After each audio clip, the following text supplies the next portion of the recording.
welcome back to Journey to Self with none other than Ufanele Ntuli Usompisi Kotito Ndlela Ukuboni.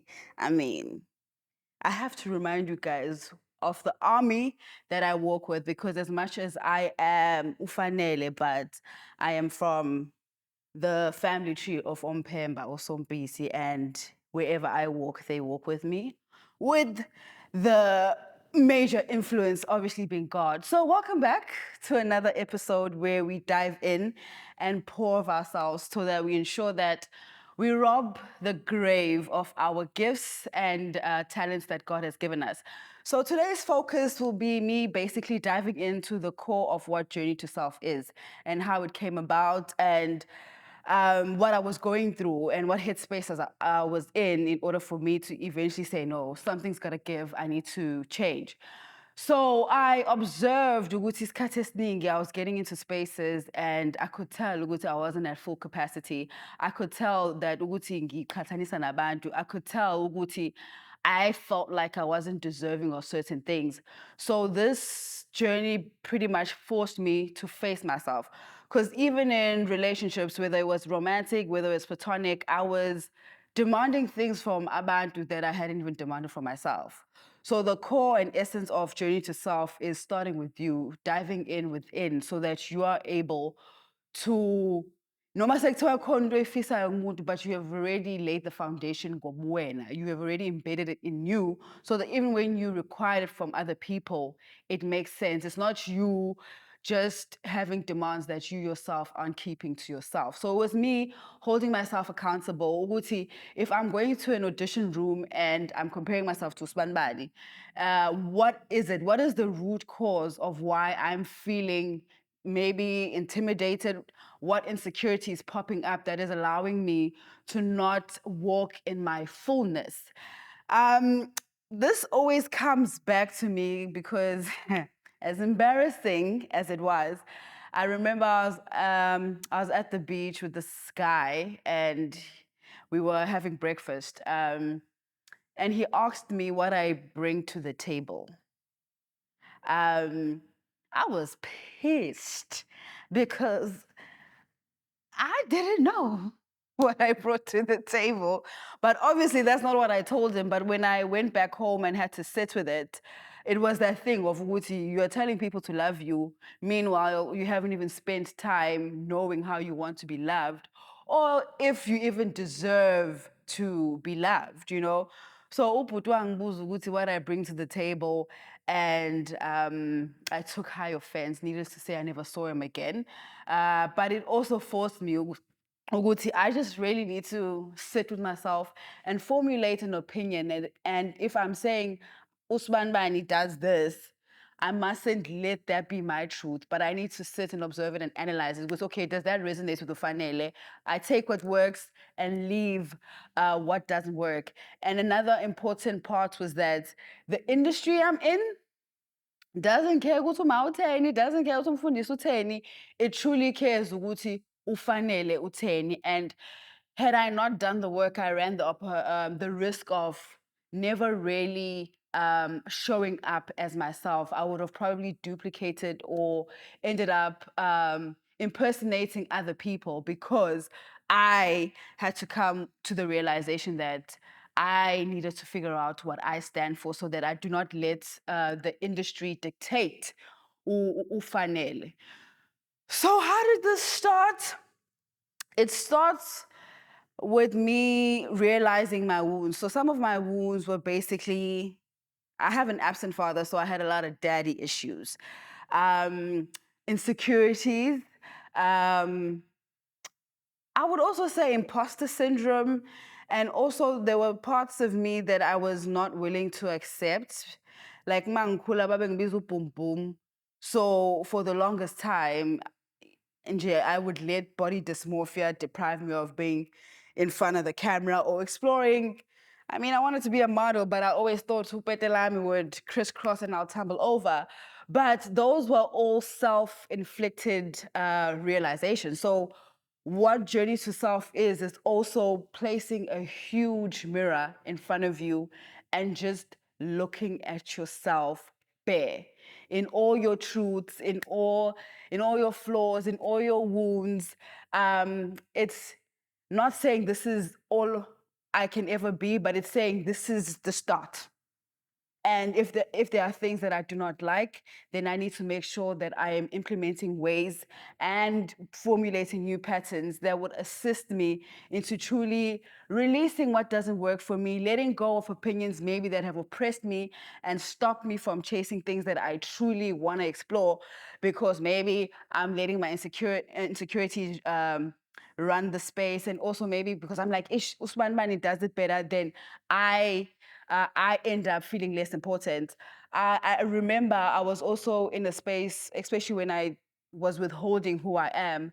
I never trusted that my journey was anything exciting. I never trusted that my journey was sad enough. The rise to fame has to have a touch of poverty or a touch of trauma in order for it to, blow up and make sense. But I realized, Guti, I am a unique expression of who God is, and I owe it to God to be able to express that into the world truthfully. And I couldn't do that if I was not making a conscious effort to figure out who I am through God's lens. Because as you know, the core of the space is that I need to be ufanele so that omunye athole ispark sakhe naye and get to fully explore who they are and also reflect that part of God. Because regardless of whatever industry that you're in, you have imbewu that you came with. And if your seed says you're an apple, that's all you can be. You can't see me now as an orange and then start thinking, oh no, mhlawumbe be orange. What is ufanele is already embedded in me. So I need to look within and stop chasing every other person to dictate ukuthi ufanele ubani.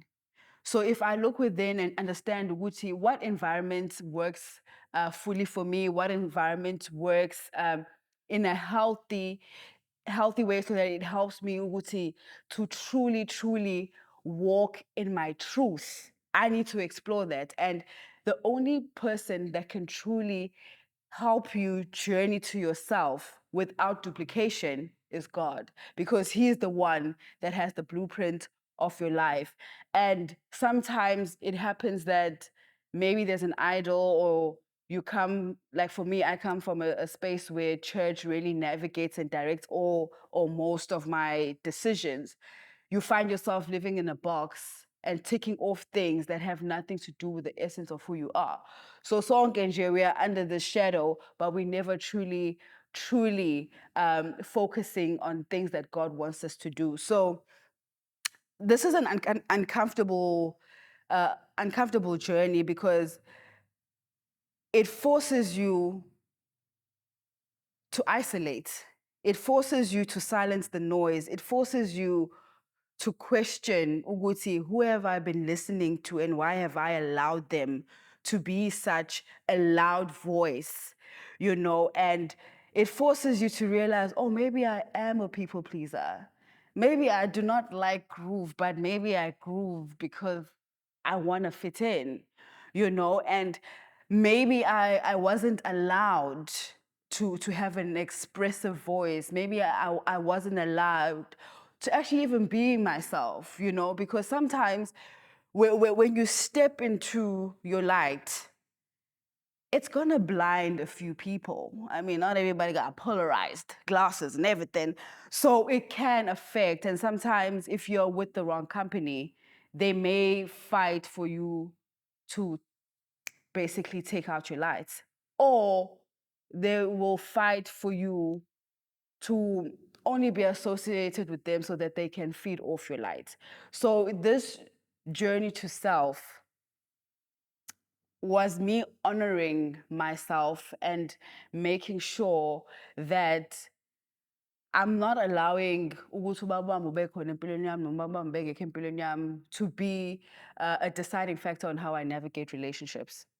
Because I would get into relationships and automatically be like, I vele uzongishiya wena, ubaba wami ubengekho. So sometimes you get just lost in pity parties, and they do no service of you. So the biggest realization that I had, Uguti, my parents are also doing this life thing for the first time.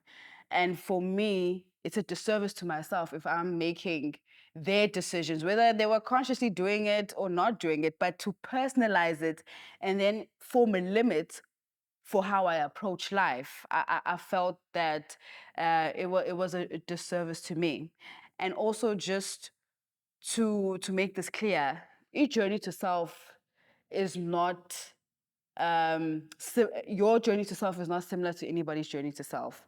We can have certain spaces where we may relate, but it is truly unique to you. Because, for example, I could have daddy issues and you could have like the most perfect father. So, this journey helps us, Suguti. It's okay to be within our uniqueness. It's okay to bear different seeds. It's okay if we bear different fruits. I look at it as a garden. Nuguti, everybody has their role to play, but the overall picture is beautiful. So we can't all be called to be apples. We can't all be called to be oranges. It's up to us to journey to ourselves and find out from God what are we supposed to reflect of Him, and then we make sure that we are in full capacity and walk the walk with Him, and uncover the layers that were hidden by hurt, uncover the layers that were hidden by trauma, uncover the hurts, uncover the layers that also sometimes you didn't even know existed because you never gave yourself the freedom to be. So yeah, there's a new portion to our episodes. I don't know if you follow me on Instagram, you'll know that every day I take out a card from the cards of conversation that I got from poetry. This is basically a takeaway from every episode. I did reflective questions so that it helped me unpack certain things about me. I I would read or jot down different questions just to help me gauge with where my thinking space is. And this is the first one we're starting with. And it says, when do you feel most like yourself? I'm not going to lie, I chose this beforehand considering the context of uh, this episode. So I leave that question with you. But also, some of the questions that you need to ask yourself is, do you like yourself? Do you love yourself? And if it's a no, why? And once you know your why, what are you willing to do to change in order for you to truly become a person who can stand in front of that mirror? Even if it's through tears, even if it's through a smile, you are able to face your truth for what it is. But the work is necessary. There's no switch that you can just be like, sengi right. And also, it's also not a destination. You know, it's allowing you to formulate tools that allow you to truly navigate life in its different waves and levels, but at least you have a foundation of who you are, so that impilo doesn't sway you in ways that you were never ready for, because also the anchor is God. I thought for the longest time I'll never get to a place where I could look in the mirror and love myself. You know, you would look in the mirror, you'd be like, oh, I need to fix this. Oh, I need to fix this. And to some degree, you're made in God's image. So are you telling me God's image, when you look at yourself, you just only look for errors? You trying to tell me God made an error when He made you? That's basically what also journey to self um, embodies. What if God didn't make a mistake when He made you? Don't run away from walking your path because you're looking at someone else and thinking, oh no, but their path is better. You know, trust your uniqueness, trust that God has a plan for you. And also, I think you owe it to yourself to make sure that God is the one who gets the glory at the end of it all. And that, of course, we rob the symmetry of our gifts and talents. So that's a wrap for this episode specifically. Thank you for lending an ear. Thank you for taking your time to just spend time with yourself, because I did say this is not just a vanilla conversation, it's where we're trying to create a community of different reflections of God. And I really hope that you step up and walk into your reflection so that you get to bless the world with who God created you to be. I'm out. Don't forget to comment, like, share, all that good stuff. See you in the next episode.